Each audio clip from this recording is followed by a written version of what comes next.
할렐루야, 아멘. 할렐루야, 아멘. 할렐루야. 아멘. 하나님이 우리와 함께 하십니다. 아멘. 임마누엘, 하나님이 우리와 함께 하시다라는 뜻입니다.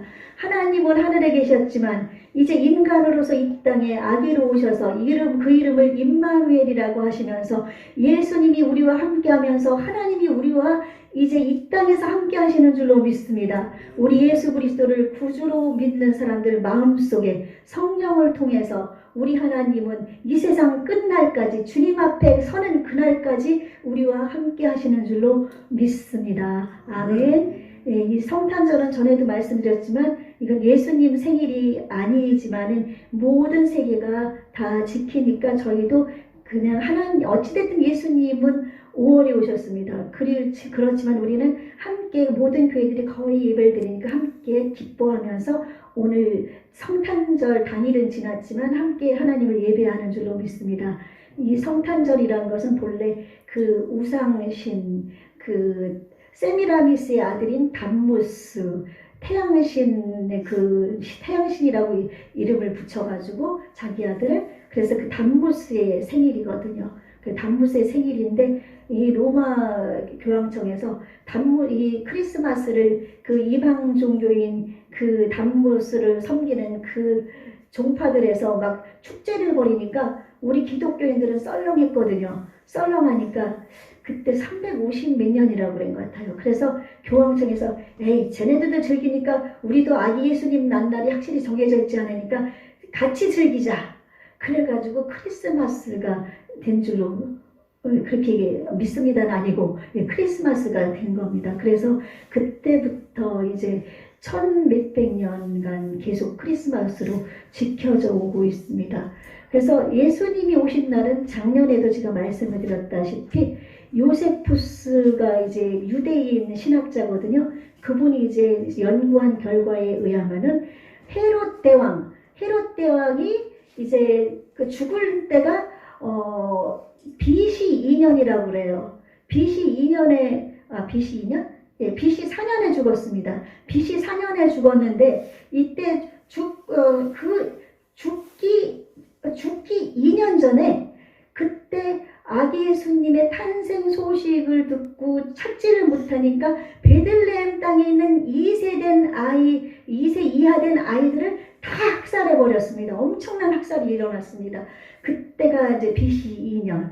그래서 BC 4년과 그 2년 전과 합치면은 BC 6년이 된다. 그래서 예수님은 BC 6년 전에 BC 6년 그러면은 그러니까 이 0년이 아니라 이 서기가 시작되기 전 그 앞에 이제 BC 6년에 오신 거죠. 지금 AD니까 BC Before Christ 예수님 오시기 전 Before Christ 예, 그리고 이제 알렉산드리아 도서관에 기록이 남아 있는데 예수님은 우리 현재의 그 달력으로 양력 5월 14일 날 BC 6년 5월 14일 날 태어나셨습니다. 근데 이제 그 양력은이라든지 이 달력이 유대력하고 이게 같이 막 접목되다 보니까 우리 음력도 변하듯이 날짜가 많이 변해서 어찌됐든 예수님은 5월에 오신 것입니다.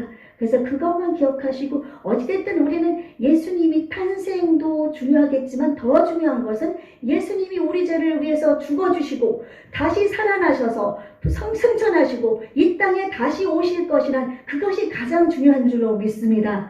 그럼으로써 성탄절에 대한 의미가 중요하지만은 더 우리에게 큰 명절은 기독교 안에서는 부활절인 줄로 믿습니다. 예수님이 죽음에서 살아나지 않았으면 우리의 모든 믿는 것은 헛것이라고 바울은 얘기했거든요. 그러므로 만나서 이제 그것을 여러분이 잊으시면 안 되겠고요. 오늘은 동방박사가 드린 예물이라는 제목으로 함께 은혜를 나누도록 하겠는데요. 이 동방박사는 어느 나라인지 이렇게 성경에 기록이 안 돼 있습니다. 여러분 보시다시피 지금 마태복음 본문에만 이 동방박사가 나오거든요. 그래서 이렇게 해석하는 학자들마다 틀린데 아마 제일 가까운 것은 이란이나 이라크 쪽에 별을 연구하는 그런 학자들이 아닐까 그렇게 지금 알려져 있습니다. 다른 사람들은 뭐 한국에서 동방이니까 예루살렘에서 동방은 저 한국도 동쪽이잖아요. 한국이라고 얘기했는데 그건 이단입니다. 이단. 한국에서 온 게 아닙니다. 동방 박사는. 그래서 그 예루살렘과 가까운 베들레헴과 가까운 곳 그곳에서 동방 박사가 이제 출발했는데 이 별을 보고서 이들이 따라오게 됩니다. 별을 보고 따라오게 되다 보니까 이 별이 어디까지 오게 됐는가 하면 예루살렘 있는 데서 사라져버렸어요. 예루살렘 있는 데서 사라져버려가지고 이 당시는 이제 이 동방 박사가 온 때는 우리 지난주에 목자들에 대해서 설교를 들었잖아요. 이 목자들은 예수님 아기로 태어나자마자 천사들이 목자에게 나타나서 아기가 태어난 소식을 알려주고 그들이 달려가서 그 말구 위에 누워있는 아기에게 경배한 것이 처음입니다. 그때는 예수님이 태어나고서 거의 40일 정도 지난 때예요. 바로 태어난 건 아니에요. 왜냐하면 그 유대인에게는 정결의식이 있기 때문에 여자가 아기를 낳고 나면 남자아이는 8일이라고 그래요. 8일. 그리고 여자가 33일이 지난 다음에 정결해지기 때문에 예수님을 데리고 이제 그 호적하러 온 그때가 그러니까 40일 정도 됐을 때. 그러니까 예수님이 태어나서 40일 됐을 때는 호적 그때 아니죠? 그때 예수님이 이제 이렇게 오셨는데 제가 지금 약간 혼동스러웠습니다. 이거 지금 동방 박사랑 하다 보니까. 그래서 어찌됐든 예수님이 태어나서 그때 그때는 호적하러 올 때였죠. 아구스도가 이제 호적하라고 온 나라에게 호적하라고 그랬을 때 그때 와서 아기가 태어나서 그때 태어나자마자 본 거예요. 그 정결례식은 시므온입니다. 제가 여러 개를 몇 주 동안 하다 보니까 지금 제가 혼동이 왔습니다. 그래서 이제 아구스도 옥타비아누스 황제가 이제 전 국민 호적하러 왔을 때 그때는 어디에 있었는가 하면 예루살렘에 이제 있었던 것입니다. 그때 예루살렘에 있었다가 호적이 끝난 다음에 이제 다시 베들레헴으로 돌아갔습니다. 그래서 그 동방 박사들이 예수님을 만나러 가는 곳은 베들레헴입니다. 그런데 이들이 별을 따라오다가 이제 없어지다 보니까 예루살렘 근처에서 없어져 버리다 보니까 이들이 이제 헤롯 궁예까지 오게 됩니다. 헤롯 궁예까지 와서 아기로 난 이 왕으로 난 자가 있는데 유대 땅에 왕으로 난 자가 있는데 어디냐 물어봅니다. 그때 이제 박사들이 이 박사들이 물어보니까 얘기하기를 여기 2장에 나옵니다. 2절에 유대인의 왕으로 나신 이가 어디 계시냐? 우리가 동방에서 그의 별을 보고 그에게 경배하러 왔노라 하고 이제 얘기하니까 이제 난리가 나는 거예요. 헤롯 임금은 아주 얼마나 지금 왕권에 대한 그런 집착력이랑 그것에 대해서 아주 강한 그 왕이란 것에 대해서 누구도 그 자리를 탐내지 못하게 하기 위해서 그러니까 자기 아내도 죽이고 또 자기 아들 셋도 죽이고 삼촌도 죽이고 막 이런 사악한 사람이었습니다. 자기 자리를 유지하기 위해서 이런 사람이었는데 그리고 유대 백성들의 그 환심을 사기 위해서 그 성전도 다시 재건했다고 그랬잖아요. 금 같은 걸로 막 성전을 건축해서 나중에 70년 디도 황제가 예루살렘을 함락했을 때 사람들이 그 무너진 성에서 다 돌을 쪼아서 금을 찾았기 때문에 성이 그냥 터전에 성 하나도 남지 않았다고 얘기했거든요. 그러니까 그럴 정도로 헤롯이 이런 사람이었는데 이제 유대인의 왕으로 나신 이가 어디 있느냐 하고 동방 박사들이 물으니까 전부 다 놀란 거죠. 이제 이거 큰일 났구나. 아니 여기 헤롯 왕이 있는데 어디에서 왕이 태어난 건가? 모두가 소동하고 이제 긴장하게 됩니다. 그랬을 때 이제 대제사장과 서기관들에게 이제 헤롯이 물어보니까 또 유대 땅 베들레헴아 너는 유대 고을 중에서 가장 작지 아니하도다. 내게서 한 다스리는 자가 나와서 내 백성 이스라엘의 목자가 되리라.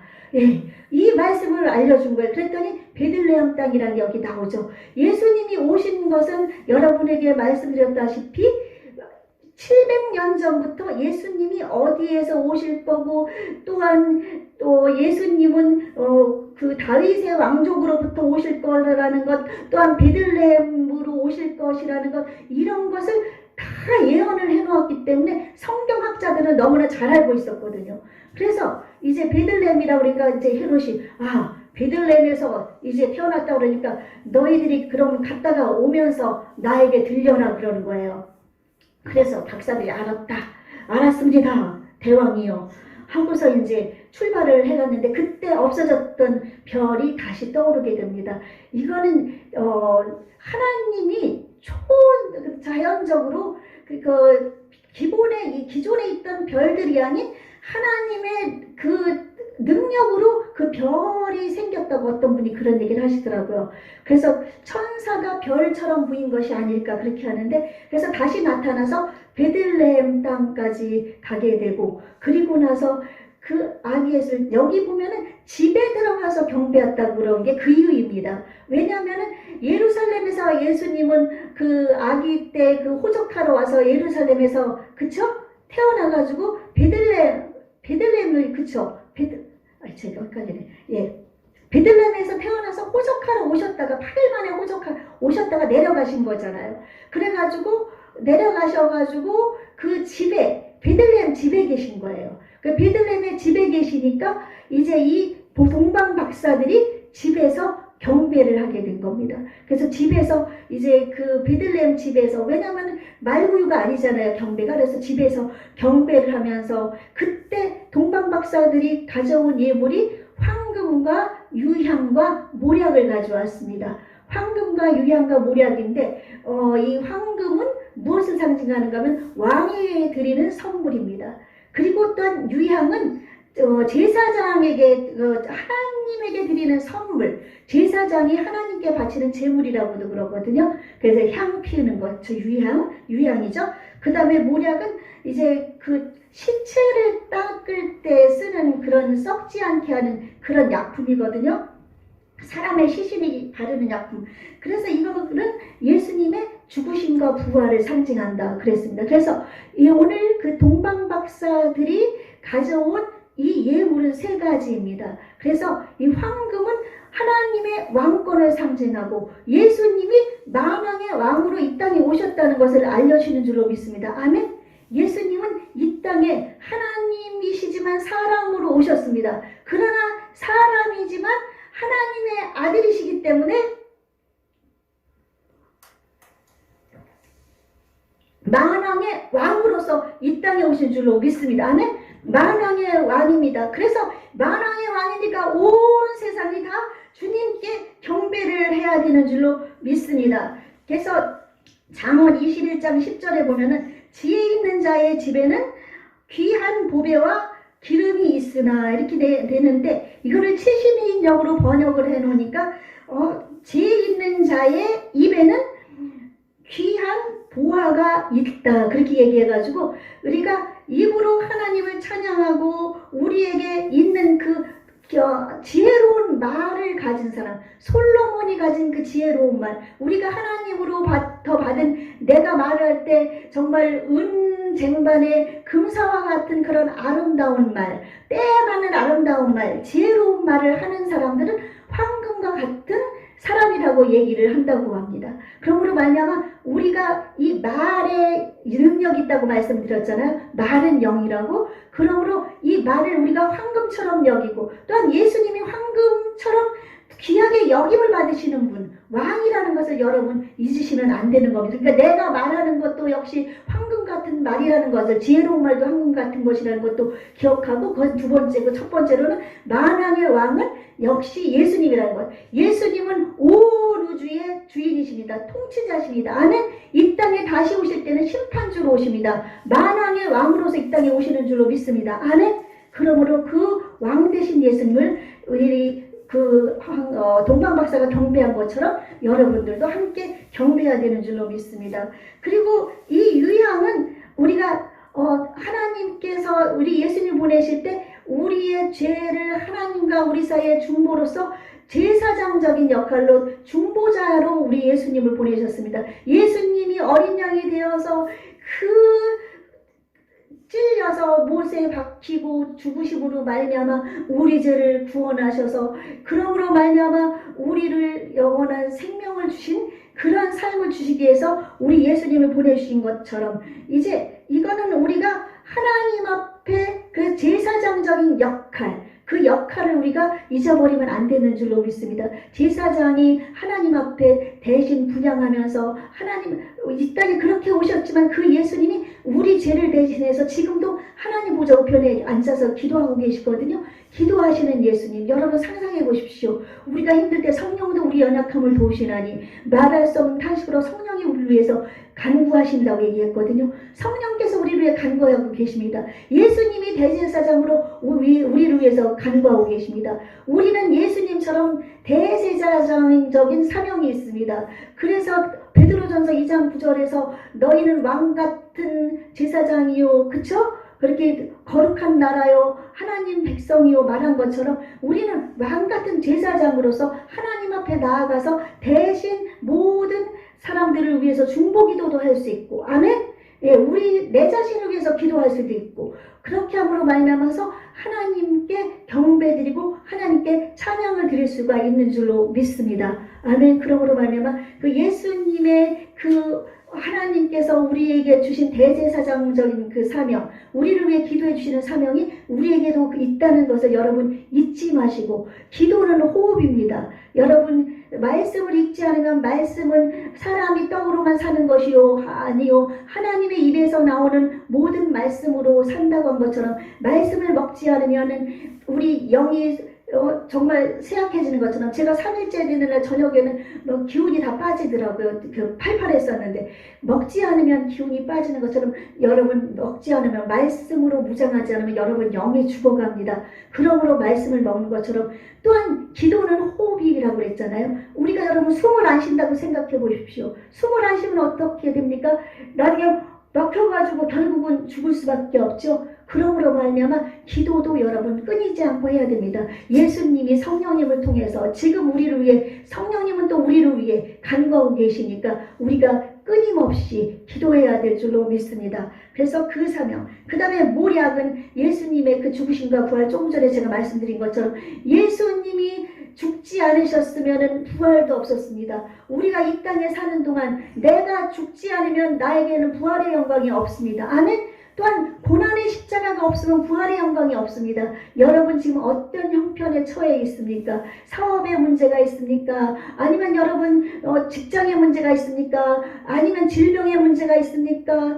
정말 물질에 문제가 있습니까? 어떠한 문제가 있든지 간에 그 모든 문제가 없으면은 그것을 이기고 나아가는 부활의 영광도 없습니다. 이런 어려움 속에서 여러분이 기도하며 하나님을 의지하고 하나님을 바라보고 나아갈 때 하나님께서 부활의 영광을 여러분에게 맛보게 하여 주실 줄로 분명히 믿습니다. 아멘. 그러므로 부활이 없으면, 죽은 자가 다시 사는 것이 없으면, 우리는 이제 이런 육적인 이 세상의 부활도 있지만 우리에게는 영적으로 부활의 생명이 있다는 것을 여러분 믿으시기 바랍니다. 아멘. 예수님으로 인해 우리가 다시 생명을 얻어서 하나님 나라를 바라볼 수 있는 부활의 생명은, 이제 예수님이 이 땅에 심판주로 오시면은 우리는 이 부활의 몸을 가지고 다시 예수님으로 인해서 새롭게 변화돼서 죽을 몸이 죽지 않을 몸으로, 썩을 몸이 썩지 않을 몸으로 인해서 이제 변화되어서 하나님과 함께 거하는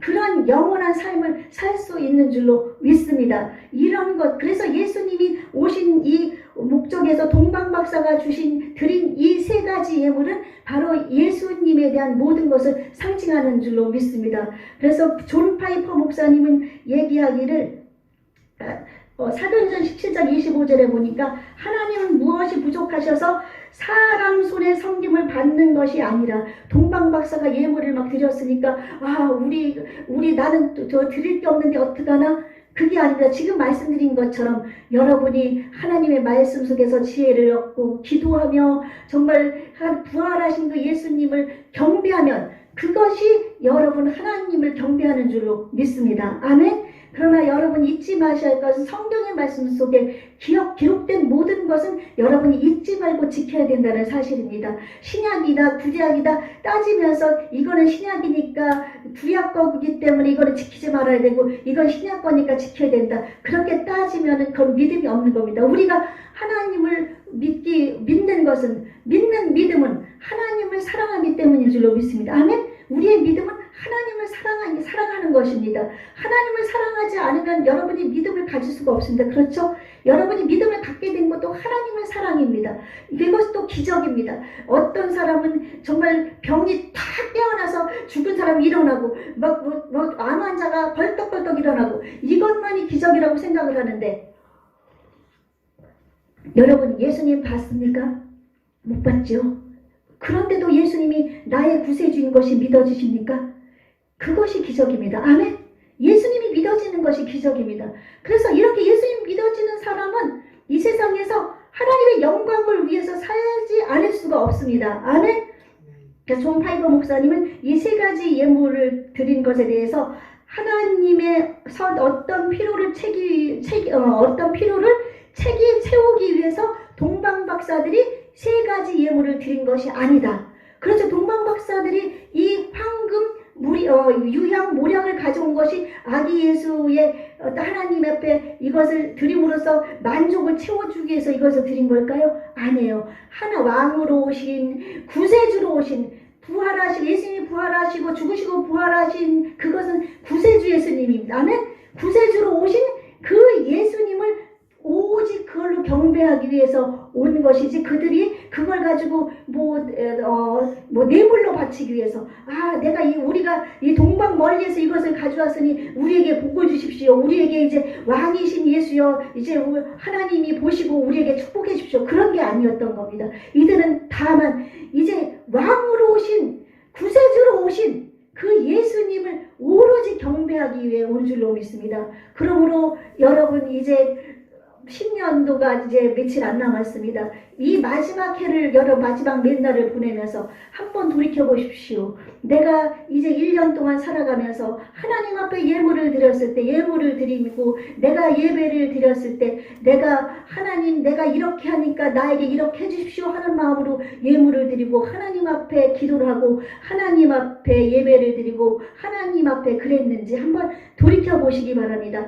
동방박사들이 드린 예물을 드린 그런 마음처럼 여러분들도 그런 마음이 아니라 나를 구원하신 그 예수님 사랑합니다. 하나님 나를 이 땅에 태어나게 해주셔서 영원한 천국을 얻게 하기 위해서 이 땅에서 행복한 삶을 누리다가 가게 하기 위해서 저를 이 땅에 태어나게 해주셔서 너무 감사합니다. 하나님 제 몸이 1000개 있어도 제 몸을 불사르게 내어줘도 어떻게 나를 지옥의 불못에서 구원하신 그 하나님의 사랑을 갚을 수가 있겠습니까? 제게 있는 것 조금이라도 하나님께 드립니다. 11조를 드립니다. 하나님 감사해서 감사임을 드립니다. 많은 영혼을 위해서 수고하는 선교사님들을 위해 선교 헌금을 드립니다. 교회 건축을 해서 건축 헌금을 드립니다. 하나님 뜻대로 하나님의 일을 위해서 써주십시오. 그리고 저는 드릴 것이 없지만 저는 하나님 마음을 드립니다. 나의 성품을 드립니다. 나의 온 정성을 다해드립니다. 신학자 중에 어떤 사람은 헌금 시간에 보니까 헌금 바구니 속에 쏙 들어가더래요. 아니 너 왜 헌금 바구니 속에 들어가냐? 그랬더니 하는 얘기가 드릴 것이 없어서 하나님 앞에 제 몸을 드리려고요. 나중에 그 사람이 이 세상에서 뛰어난 제 이름을 잃어버렸는데 놀라운 부흥사가 되었습니다. 그가 몸을 하나님 앞에 제물 헌금으로 드렸던 겁니다.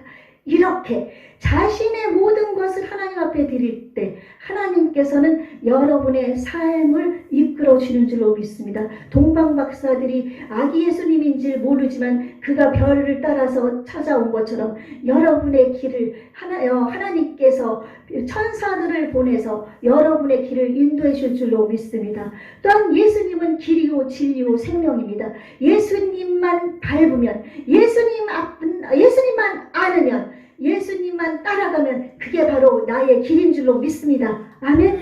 예수님은 진리입니다. 또한 우리의 영원한 생명입니다. 그러므로 말미암아서 이 해를 여러분 앞으로 올해는 내가 정말로 내 육신적인 욕망을 위해서 살았다면, 또한 내 마음대로 살았다면, 내가 예수님을 믿는다고 하면서 남에게 덕을 세우지 못하고 살았다면, 이제 회개를 하면서 내 돌아오는 새해에는 정말 하나님 내 마음과 몸과 성품을 다해서 주님만을 섬기며 주님만을 사랑하며 주님만을 따르겠습니다. 그렇게 사는 한 해를 맞이하면 어떻겠습니까?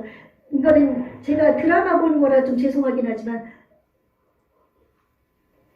더위치 마법사들이라는 영화를 잠깐 그거를 이제 봤는데요. 보니까 거기에 한 괴물이 나옵니다. 괴물로 변해가는 사람이에요. 괴물로 변해가는 사람인데 이 사람이 누구를 사랑하는가 하면은 괴물을 사랑합니다. 괴물 여자를. 괴물로 변해가는 남자가 괴물 여자를 사랑하는 거예요. 이 여자는 사람의 동네를 막 완전히 피폐하게 만들고 사람을 막 죽이는 이런 괴물인데, 그냥 사람을 죽일 때는 괴물이지만 그냥 평상시는 아주 아름다운 여인인 거예요. 그러다 보니까 이 사람이 그 여인을 보고 그냥 혹 반해버린 거예요. 괴물로 변했음에도 불구하고 그녀가 변했을 때의 예쁜 모습만 생각이 나는 거예요. 그러니까 그 여자에게 자기 피를 내줍니다. 그 여자는 그 여자는 그 피를 먹고, 그러면서 이 남자는 아주 용모가 준수한 사람이었는데 점점 괴물로 변해갑니다. 그래도 그는 괴물로 변해가도 그 여자를 놓지 못하고 계속 사랑합니다. 그래서 결국에는 이제 본인이 이제 죽었을 거예요. 아마 이제 나중에 괴물이 죽게 되는 그런 건데, 그거를 보면서 제가 느낀 거는 이 세상에 돌아가는 상황이 이같지가 않을까, 그 생각을 해봅니다. 이 세상은 악한 사탄이 지금 다 사로잡고 있습니다. 그렇죠? 사탄이 사로잡아서 정말 이 세상에 부귀영화서 돈만 가지면은 정말 못할 것이 없도록 만든, 하나님을 믿는 구원 외에는 모든 것을 다 할 수 있는 이런 세상을 만들어놔서 그 괴물 여자가 유혹하는 것처럼 사람들을 유혹합니다. 유혹한데 그 유혹하는 것 우리는 믿으면서 안 돼. 양의 탈을 쓴 일이 마귀야 알면서도 양의 탈을 보는 거니까, 아름다운 모습을 보니까 아니지. 너무 이쁘네. 너무 귀여우네. 그러면서 그 악한 모습은 자꾸 뒤로 하고, 그리고서는 그 보이는 것을 자꾸 눈에 보이는 것을 따라가는 겁니다.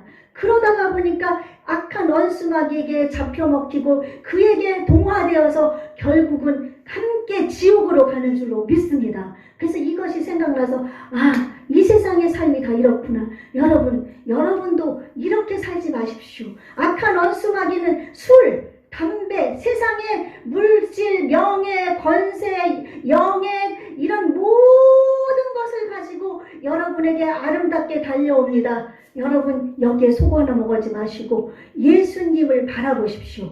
왕으로 오신 예수님, 구세주로 오신 예수님, 다시 이 땅의 심판주로 우리를 영원한 생명으로 이끌어주시는 그 예수님을 바라보시면 이 악한 원수마귀, 그 괴물 여자와 같은 악한 원수마귀를 물리치고 여러분 당당하게 승리의 깃발을 꽂을 수 있는 줄로 믿습니다. 아멘. 이제 이 연말을 맞이해서 내가 그동안 이 괴물 여자와 같은, 양의 탑을 쓴 이리와 같은 그런 늑대와 같은 그런 유혹에 내가 넘어가지 않았나 다시 한번 생각해 보면서, 내년에는 우리가 새롭게 하나님께 영광 돌리고 하나님 앞에 경배하고, 경배는 무릎 꿇고 절하는 겁니다. 무릎 꿇고 절하면서 하나님 감사합니다, 예수님 경배합니다, 찬양하면서 내년 한 해 온 마음과 뜻과 성품과 정성을 다해서 이 코로나 팬데믹 시대에, 이제 또 다른 변이들이 나오는 이 시대에 여러분이 그 악한 질병으로부터도 요연하고 그곳에 구애받지 않고 결국은 여러분이 정말 하나님께 영광 돌리며 여러분의 삶에 놀라운 은혜가 넘치는 그런 한 해를 맞이하시기를 예수님의 이름으로 축원합니다. 아멘.